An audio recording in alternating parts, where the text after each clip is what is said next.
If someone came up to you right now and said, "You're ugly," what? Would you get offended? Yes! Until very recently, I would also get offended. Until I realized that everyone's opinion is very subjective. And I know this is hard to drill into, especially at a young age, when young girls are starting to measure themselves and inject themselves and do irrevocable, irreversible damage to their faces and their bodies. You don't know what to believe. It's hard when all of society keeps praising and rewarding the conventionally attractive people while also equally tearing them down. The paradox that we live in right now, where social media is hating on influencers who do Botox and get nose surgeries and get boob jobs and Brazilian butt lifts, but the algorithm keeps rewarding those kinds of people. So it doesn't make sense. All this to say is that we are all scared of looking chopped. But someone said this yesterday, you first have to be chopped and cooked to serve and eat.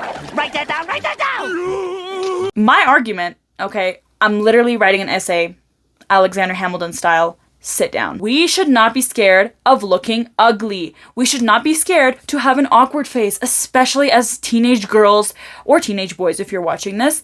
Do not be scared to look ugly, okay? That's where the crucial character development, plot development lies.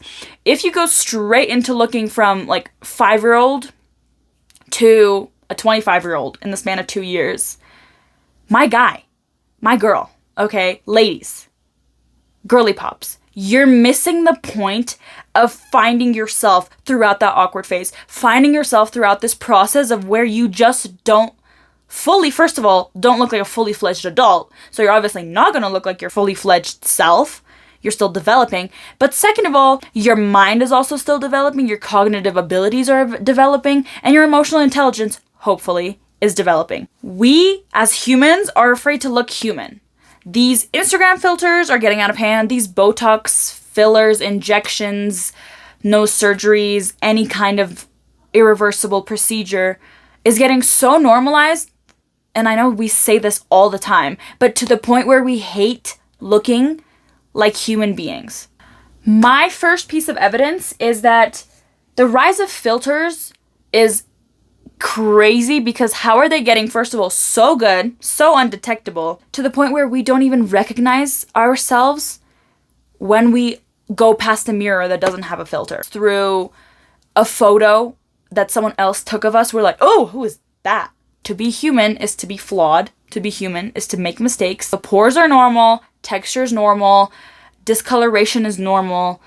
I don't know what else I need to say here, but you get the point. I want to talk about the adults, fully fledged adults that are getting procedures like this. As celebrities who have a lot of influence, they're getting tiny little tweakments, some more than others, some are not tiny, some are huge, which is making everyone else, all of the regular civilians, change their beauty standards, right?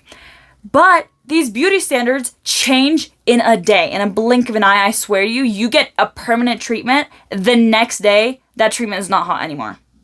It felt like almost overnight the BBL shifted to Pilates thinness and like white girl, and you're like so skinny, but you have muscle. And these treatments, let me remind you, are permanent. Your natural face never goes out of style, but Botox and fillers definitely will. And they can definitely go too far. The next thing I'm going to talk about applies to literally anyone and everyone. Guys, girls of all ages.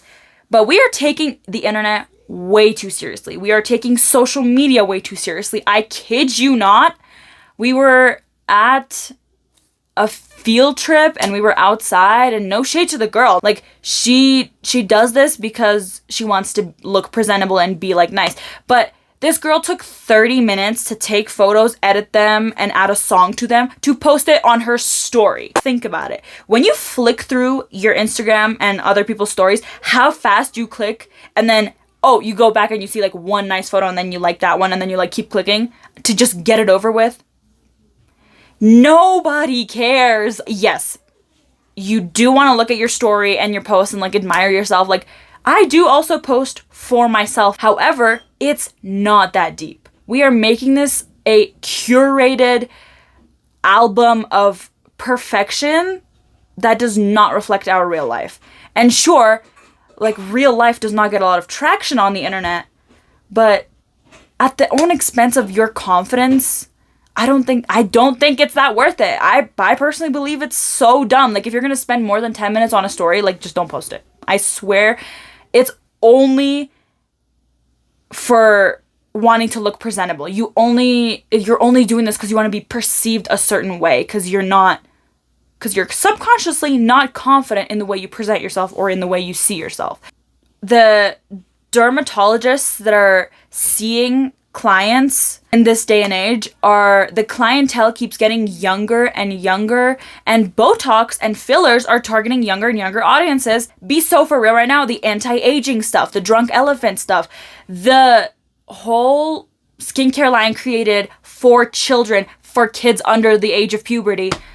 Be so for real. We all want your face. Next, they want to be grown up so bad that they forget that they need to grow in here. I promise you, looking grown up just leads to more and more confusion. Not only in yourself, but also people surrounding you, especially like, I need to bring this up, but especially like creepy old men and just perverts. It's not men, it's not just men, it's perverts in general. But if you are 12 or 14 and you look like you're 21 and you get mistaken for that and you get hit on, like, yeah, it could be that person's fault for sure, but also it's kind of misleading. Are we joking right now? It can't be 100% this person's fault. Like, if this child looks like a child, okay, like, it's a pervert. But if this child looks like they're 21 and someone and a grown man or a grown woman hits on this kid, we cannot blame them 100% for hitting on them because they were misled. Another point that I want to emphasize is that if you want to look older so bad, you peak at 15. Like, maximum like 16. Like, these girls who are getting, like, celebrities' children, who are getting treatments, who can afford that kind of stuff, who are getting these revealing tight clothes. And I'm not saying this as some kind of conservative Muslim girl or because I'm jealous. No. You do you whatever you want at your house. You do whatever you want next year, like with your girlfriends, with your friends. But to be online and to be in the public eye and to wear very, very skimpy stuff that children should not be wearing, you're attracting more negative attention to yourself. And negative attention does not mean good attention. It's kind of giving your high school bully that peaked at 15 and then you left your hometown and then you came back and you see she's like working minimum wage. I don't know. Like, it's not a good look. And you're gonna have so much time for the rest of your life to use these skincare products, to use retinol, to use red light therapy, or to wear these skimpy outfits. This wouldn't be a good video. I wouldn't have done my duty if I didn't at least give you some advice or some tips on how you can cut back on your fear of looking chopped. Here are some next steps or tips you can incorporate, or beliefs that you can incorporate into your life. First, it's an actual task. I challenge you, by the end of this week, go run an errand without any makeup. Put on sunscreen, sure, but leave it at that. And I love girlies who wear a lot of makeup.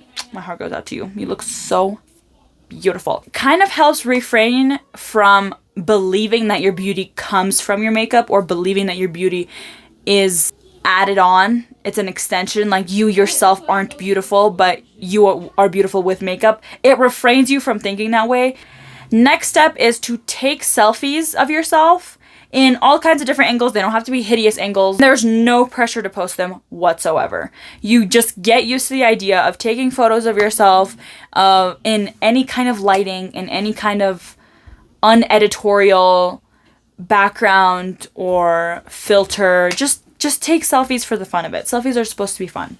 Next, if you currently edit your photos or your videos as well, because they're getting really, really good at that, I would urge you to stop. I would urge you to at least slow down on that, because you and your conscious know that it's not helping you in any way, shape, or form. It's actually hurting your mental health because you form an emotional attachment to the way you look that you don't actually look that way. What?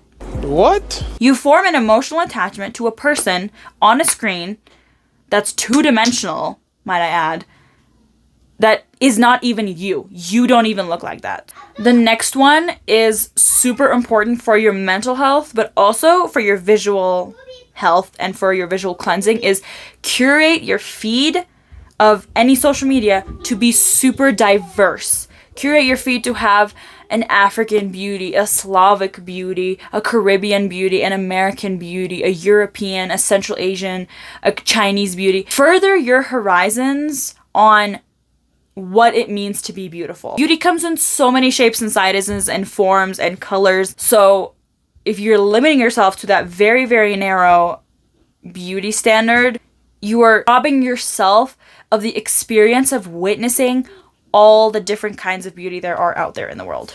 My final tip would be customizing your character is so fun. It's so awesome. It's so amazing. It adds so much personality and I don't know, it adds so much pizzazz. But it is super crucial to know that you are still beautiful without all these customizations.